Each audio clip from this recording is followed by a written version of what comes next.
It's really my pleasure to introduce Bruno Panucci, who's inspiration to all of us, I believe. And he suffered from one of the leading causes, if not the leading cause of death, which is a heart attack, and he survived. And I'm really excited to have him on today to share his story about carnivore, low carb, and health and wellness. And Bruno, thank you so much for being here today. How are you? I'm good. Thanks a lot for having me. I really appreciate this. I feel like I first met you just over a year ago at a carnivore meetup in New Jersey, 2022. And Yeah. got to meet you again this year. And both times I was like, I did not get to spend enough time chatting with you. So it's nice to have this time now. Well, the same thing. And I'm like, I always watch your stuff and I'm always inspired by what you're doing. And I'm like, God, we got to do something with Bruno. And so then time zips by and here you are. And again, tell us a little bit about where you're from and tell us a little bit about your story and the heart issues and keto carnivore. Sure. So I live about an hour, 45 minutes away from Toronto, Niagara Falls in Ontario, Canada. And I struggled with obesity since I was 10. I think that started when I got a flu shot from a doctor while I already had the flu. And Wow. looking back, I never had weight issues before that. And from the time I was 10, an average sized kid, till the time I was 16, I was probably around 400 pounds by the time I was 16 years old. So I started Wow. high school at over 320 pounds and Wow. grade 9 when I was 13. So when I was 16, I started weight training and I did what's virtually impossible to do. I out exercised a bad diet. So I was eating whatever I wanted, but I started a weight training routine and without realizing it, started doing a circuit training routine, half hour every day, which is the equivalent of like a pretty heavy workout, like a bit of an extended HIIT workout. And I lost all this weight. I became an athletic 200-pound, 6'2", 18-year-old kid. Wow. And yeah, and then developed hypothyroidism, and that slowed my metabolism down. I put on 40 pounds in a really short window of time, about 3 months. So when I was 20, all this happened, and I was exhausted all the time. And that was when I first started trying to pay attention to my diet just to manage my energy levels. I didn't care too much about weight because I was a bouncer at the time, so I didn't mind the extra bulk. Got And it. I Got was it. still weight training, so I put on muscle and fat with it, so I didn't mind so much. But then it got out of hand very quickly. It became a slippery slope, and I ballooned back up to well over 400 pounds. To the time I was 35 or so, I got to be about 465 pounds. Was My this a ex slow addition of weight, would you say, over the years or It was a yo-yo diet all the way back okay. up to that. So whenever I would, being young and adventurous and, I would start exercising and or dieting, lose 30 pounds, 40 pounds, but I would never stick to it. I was only dieting to lose weight for an event. I was never dieting to make a healthy lifestyle change like I eventually did with carnivore. So eventually I would just go down and up a little further, down and up a little further to 465 pounds. And I was such a big guy. By the time I was 42, I had a slew of health problems, a list, just probably about 20 different conditions that all came on slowly, most of which in the background, nothing Mhm. that was seemed life threatening, or if they were the damage was being caused quietly in the background. I clearly was diabetic, so clearly there were some kidney problems going on. My liver obviously was a fatty liver, but at which it still is. I'm still losing weight, but I had everything from plantar fasciitis to my blood pressure was always good, surprisingly. I still exercised, but I was just a big guy. I had a really bad diet. I lived off pizza, carbohydrates, ice cream. And I went with my ex-wife to a doctor in the north part of Toronto. His name was Dr. Brown, and he focused on sugar and carbohydrate addiction. And I lost 150 pounds in 5 months following this guy, doing protein the size of my palm and Mhm. salad every day, as much lettuce as I wanted. And I had horrible digestive issues from that. And I lost a lot of weight. So in a way, it's good because at that size, you have to get out of the woods. Now that was done rather quickly and, in my opinion, unsafe. But you Mm. have to get out of the woods because the damage of slowly going down from that weight would take 2 to 3 years to slowly get down to a realistic number. And I did it, and then after 5 months, I doubled the protein and stopped seeing him.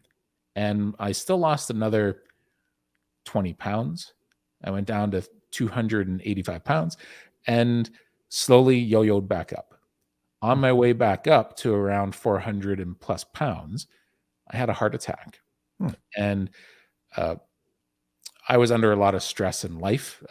Everything was good in my marriage, but just we went through some things that happened to us. So I think that was a contributing factor. I was dealing with gout, and this is definitely one of the contributing factors on top of obesity and yo-yo dieting. I was taking meloxicam. Was it it was a steroid-based anti-inflammatory. Mm-hmm. And I was taking triple strength twice a day to manage my gout, because when I started losing all that weight, I was plagued with gout attacks daily. And it was really painful. So just so I could manage, I'm a registered massage therapist by trade. I would have to manage this pain because I couldn't just take a day off of work. I'd have to cancel all my clients. So I was taking anti-inflammatories to an extreme amount, probably about 6 to 7 days a week. Wow. And quite a bit.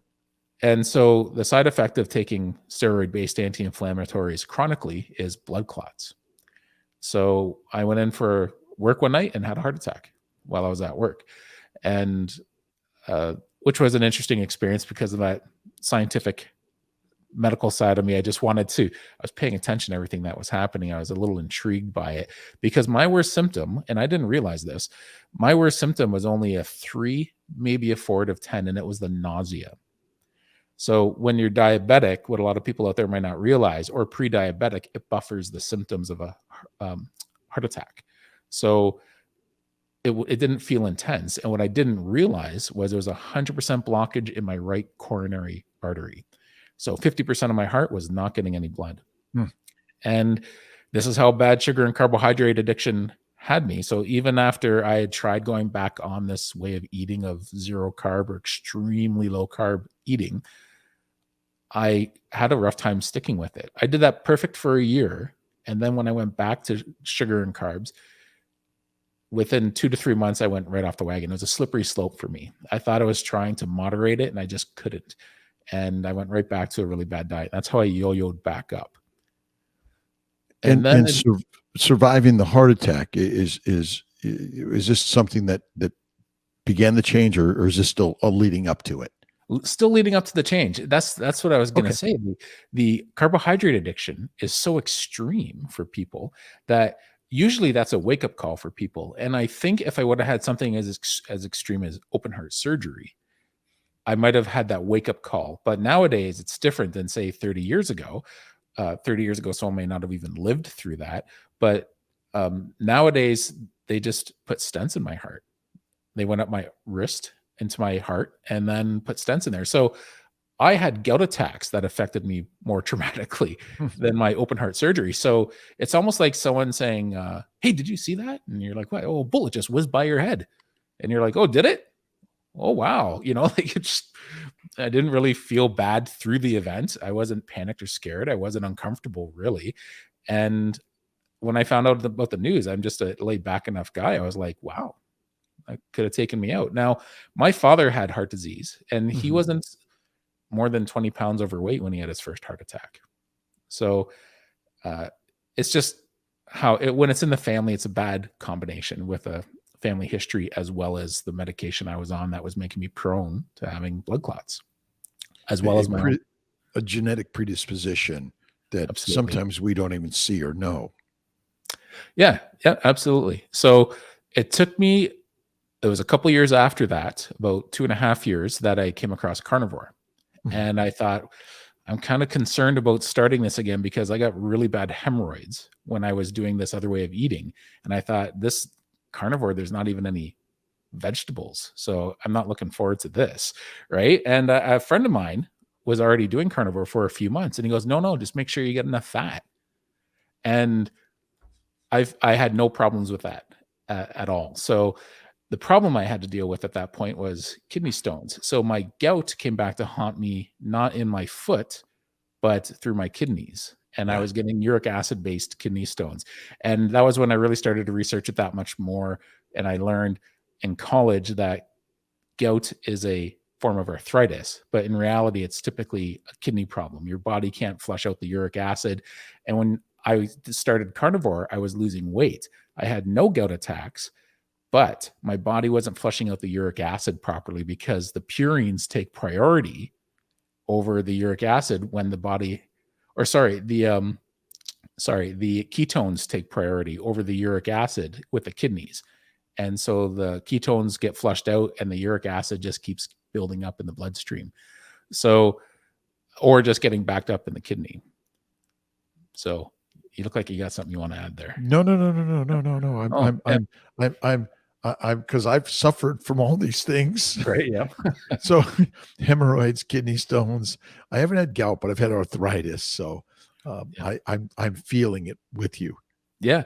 So it took me a while to get that under control because I was now worried about, well, how do I do this carnivore way of eating? Every time I started to exercise, gout attack. Every time I start to eat clean, gout attack. And that was when I realized the ketone uric acid relation. And it took me a few more years till 2020 to learn that metabolic syndrome is a precursor and associated with with gout problems. And I thought, okay, whenever I do carnivore, my blood pressure gets under control, my blood sugar gets under control, everything goes good quick, except for the weight loss, and that it takes longer, but it's under control. And I thought, I have 4 of the 5 symptoms of metabolic syndrome now after 3 weeks of carnivore under control. I wonder if it's normal or possible to have normal blood sugar, but still have screwed up insulin. I did a little bit of research. Sure enough, it is. So I started looking into that. And instead of taking metformin, I found out there's a product you can take called berberine. And it's a natural product that lowers blood sugar. So I started taking one with each meal. By that first day I started taking it, it's the last time I had a gut attack. Wow. So now I could just fly with carnivore, and I lost over 150 pounds with carnivore.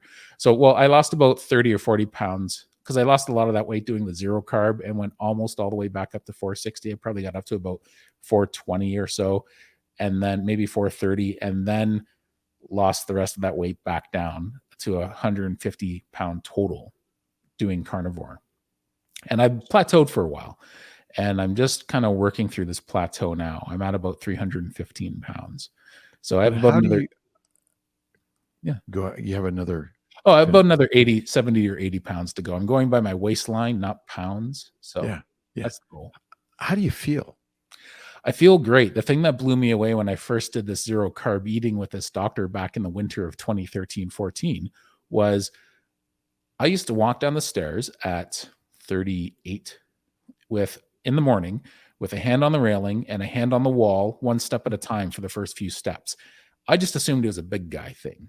Yeah. And after I do that flight of stairs once, I could walk up and down it pretty easily. But that first time was slow, and getting up out of bed was slow, and walking to the bathroom was slow.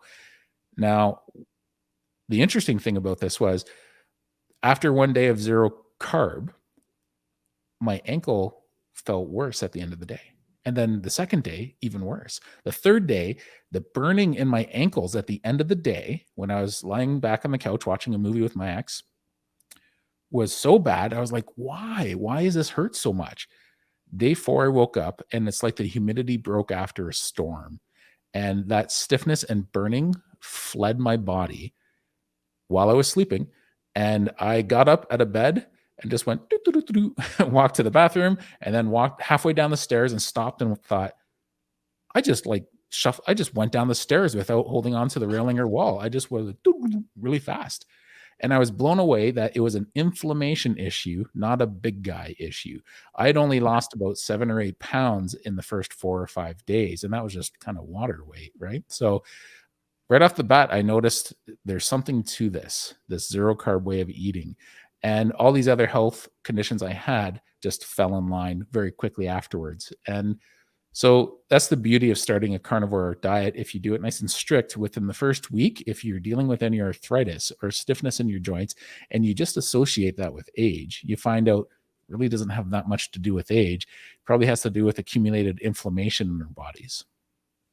I mean, I've always been a reasonably skinny guy, and I've suffered from hemorrhoids, bowel bleeding, kidney stones, migraines, arthritis, psoriasis, depression for years, and took me to age 55 when I started carnivore. And occasionally get a little something, but 99% I've never felt better. And tell us a little bit about how you discovered carnivore, because it sounds like you were in the Atkinsy like world for a little bit, which is a low carb. Yeah. And how did you get into the carnivore world? And then tell us a little bit how you decided, like, I'm just going to tell everyone about this because, it's like, it's a secret. Yeah. Or something. Yeah. It's crazy how it hasn't caught on as much as I wish it would. And maybe in 10 years, it might prove to be something bigger, but it's growing. This community is growing. Yeah. And this rule this doctor had was lean. The problem was it was also a zero fat diet. Yeah. So I was having turkey or chicken, the volume of my palm, twice a day with 2 eggs and bacon for breakfast. Bacon was a turkey bacon. So I cut out all my fuel source. I was going through rabbit starvation because I had no fat and no carbs in my diet, virtually no fat, virtually no carbs. So I was getting very little sleep every night. For the year I was doing that way of eating. It was really rough. I was getting by on 4 hours sleep a night, and I didn't know why. And I had tons of energy, but I was exhausted all the time. I couldn't sleep, but I was, no matter how much I tried. So I ended up doing this for a few years and got to the point where I was on and off. And then by the time I was 2018, Dr. Sean Baker was on the Joe Rogan podcast, and he was talking about the carnivore diet. And I was intrigued by it. And that was, I think, when I first experimented with it. And then Dr. Jordan Peterson, who actually lives an hour away from me, because he's from Toronto. Yeah. He was on the podcast about a year later talking about the benefits he had with it, along with his daughter. And that was extra momentum to try it again. And I just had a rough time sticking to it after those kidney stones. So I was on and off it. I was always worried about getting those kidney stones again. And because I was still getting gout attacks every time I try it again. So it wasn't till I started the carnivore diet in 2018. It wasn't until halfway through 2020 I figured out the link between the metabolic syndrome and the gout. And it's not a proven link. It's just an association. They haven't proven this yet. And I was always doing that. I'm going to start again Monday. I'm going to start again tomorrow. And then I put my dog down in 2020 and I was devastated. That dog was my everything. I never had a dog before. And that took me right out. And for months, I was living off pizza and ice cream. I learned I couldn't moderate in that window of time. After the first month, I thought, wow, I can't believe it. I didn't stick to the carnivore diet at all. And I thought, okay, after a month, I'm going to pick this up and do it properly. At the end of the second month, I thought I didn't even slow down. I didn't even stick to one day of carnivore. I would every day order an extra large pizza and get 3 containers of Haagen-Dazs. Yeah. Every day I was spending that much money on food, as well as the quality of food was horrible. And no matter how much I thought I'm going to do today right, by 10 or 11 o'clock, I was screwing myself over. And after 5 months of that, I finally had a revelation, and it was early January. It had nothing to do with New Year's Eve or the beginning of a new year. Just coincidentally, it was about the first week of January. And I realized I am so far out of control, and I put on so much weight in just that 5-month window. I realized I had no power over this, and I couldn't control it at all, no matter how much I tried. And I had to abstain. And that was when I realized I was an abstainer, not a moderator. I was almost like having an out of body experience. And I realized I surrendered to the addiction. I realized I had an addiction and I had no control over it. And that was when the light switch went off and I just couldn't convince myself, that's it. I'm just doing carnivore. And there was no struggle at that point. Like people who've quit smoking, and sometimes it just something clicked. And that's pretty much what I went through. And by the September of that year, I was telling a friend of mine, I think I'm going to start recording my progress and maybe put a video out on YouTube to show people what happened. Crazy. Yeah. And my friend said, no, start now. Start showing people what you're going through because people want to see the success story. And I was like, I don't know. And he was like, no, try it. So I ended up doing it. And before I knew it, people started following me and leaving comments. And I thought that was really awesome. And I get comments from you and Dr. Ken Berry and all these other people. And that's so encouraging when I see all these people encouraging me. And then I was encouraging these people because I was doing lots of M=1 experiments because I hit this plateau. So I was starting to try different things. And the whole goal has always been to try and maintain my lean mass or build it while I'm losing weight, because I don't want my metabolism to slow down and suffer as I lose weight. To reach my end goal, the journey is as important as where I'm going and when I get there.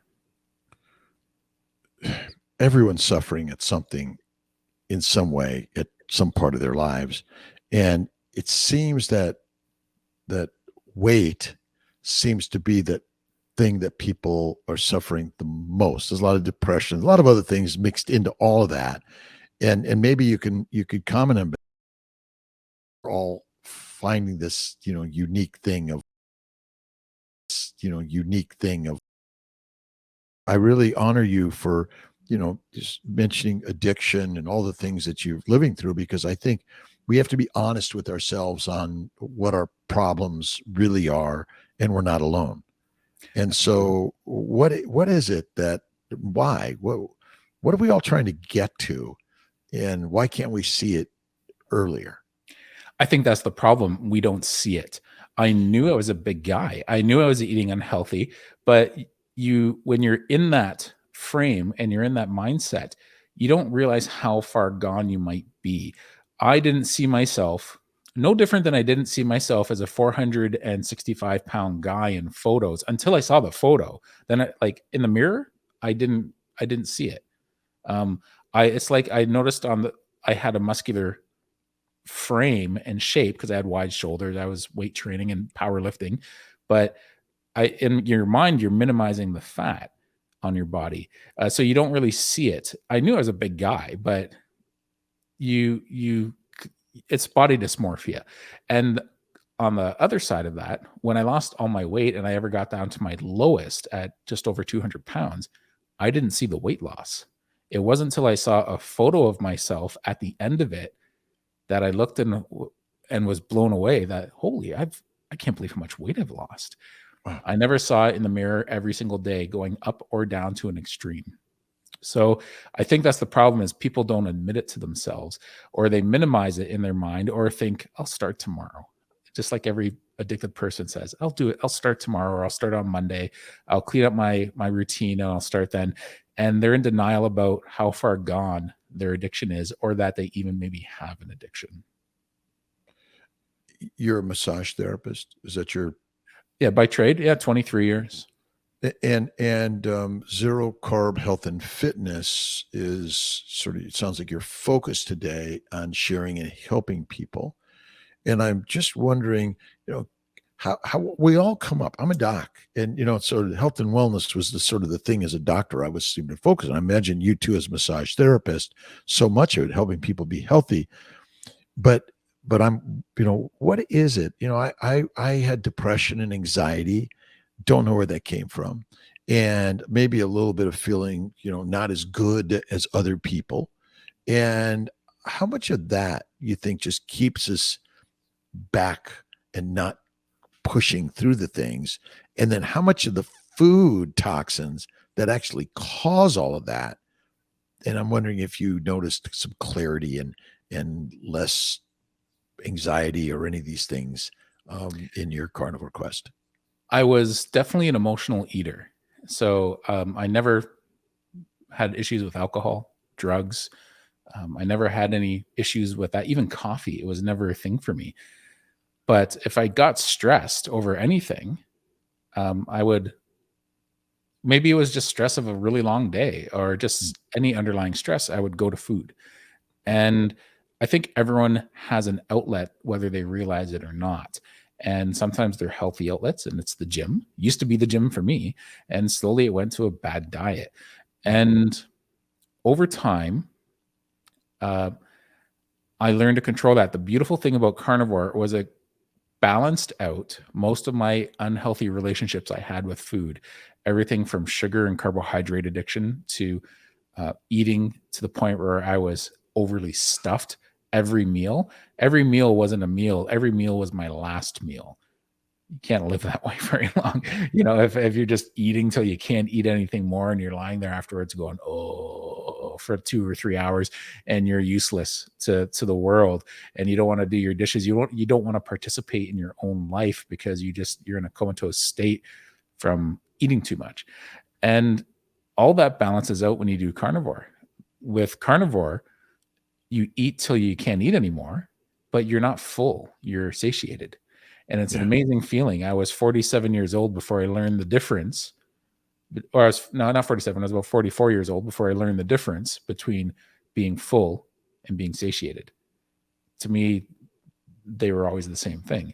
So I just went through something incredibly traumatic a few months ago that I look back and it wasn't even a question of going back to emotional eating. I was never going back to emotional eating. I was never a question of going off a carnivore diet. And it's a wonderful place to be when you go through a major life stress event.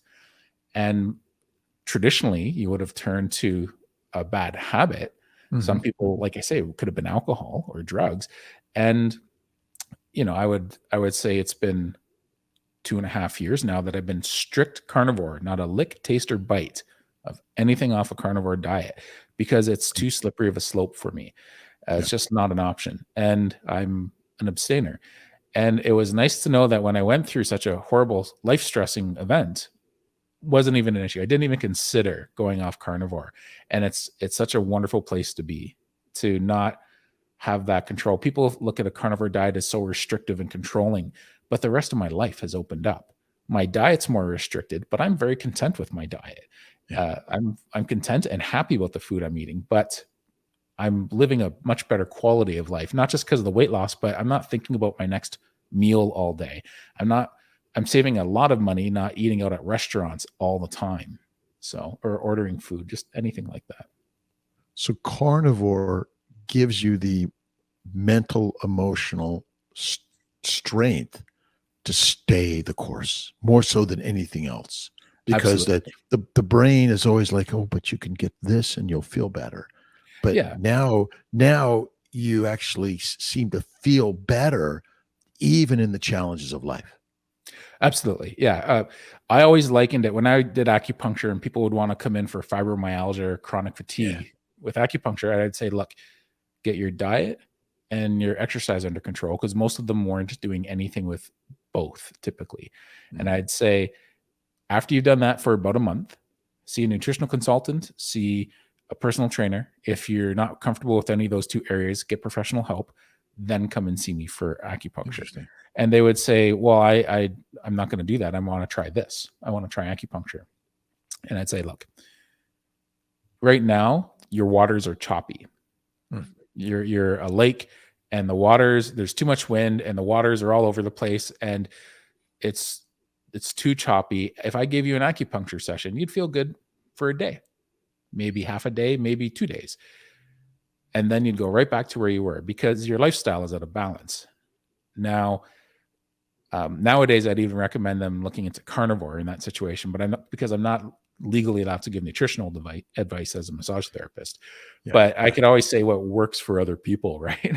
And so when you calm those waters down by balancing your diet and balancing your exercise, that acupuncture session will have a dramatically better effect and it'll last much longer because now they're calm waters and you still have those conditions. They're better managed. And it's like stem cell therapy. It gets rid of inflammation dramatically in the body. But if you're already going into the session with managed inflammation, now those stem cells can work on everything else. Yeah. Interesting. Dr. Rob Kiltz, another beautiful, spectacular day. And I just want to send thanks to all of those for watching the newest episode of Carnivore Conversations. Be sure to follow us on Spotify, Apple Music, and other streaming platforms to gain access to the full 1-hour episode. And don't forget to like and subscribe for more to come. God bless.